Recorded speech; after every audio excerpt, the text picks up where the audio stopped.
Most people know that we get our food from farmers, but have you ever thought about where farmers get the crops for the food that they grow, or what's in the food that they grow? There's two different types of crops. There's organic, and then there are those that are enhanced with biotechnology.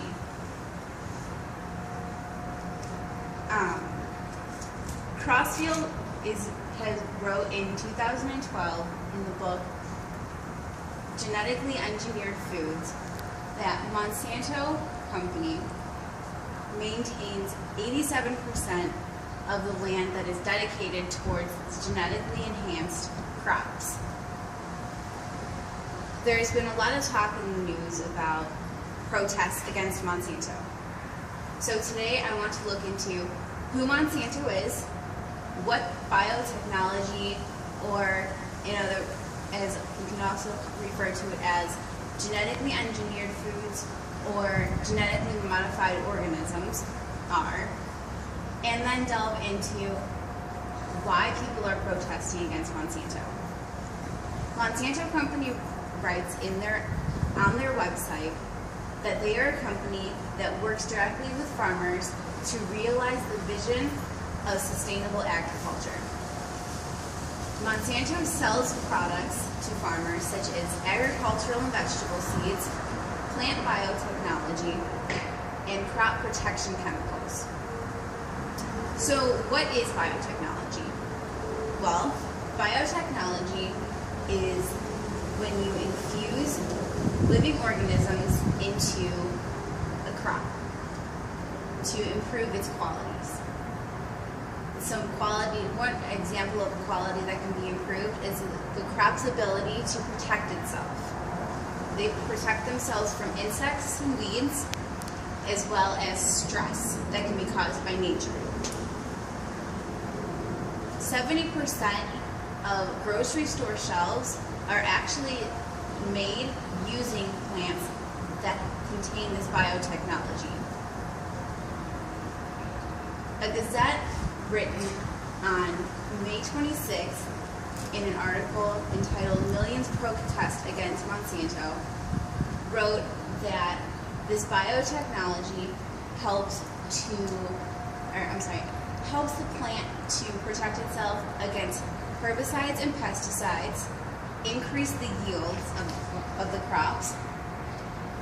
It adds nutritional value to the crops and has the potential to increase the global food supply. Well, I don't know about you, but to me, that sounds really great. So why are people protesting against Monsanto? Well, the Gazette wrote about the protest that took place on Saturday, May 25th, that was entitled "March Against Monsanto." Protesters in 436 cities and 52 countries protested to bring light to the dangers that are posed by the GMOs that are contained in these biotechnologically advanced plants. The government and scientists believe that there are no negative health effects that can come from people eating plants that contain GMOs. However, health advocates are not convinced, and they want labels on food products that contain GMOs. They also believe that GMOs pose great health concerns, including the risk of cancer, and some even view GMOs as being equal to poison.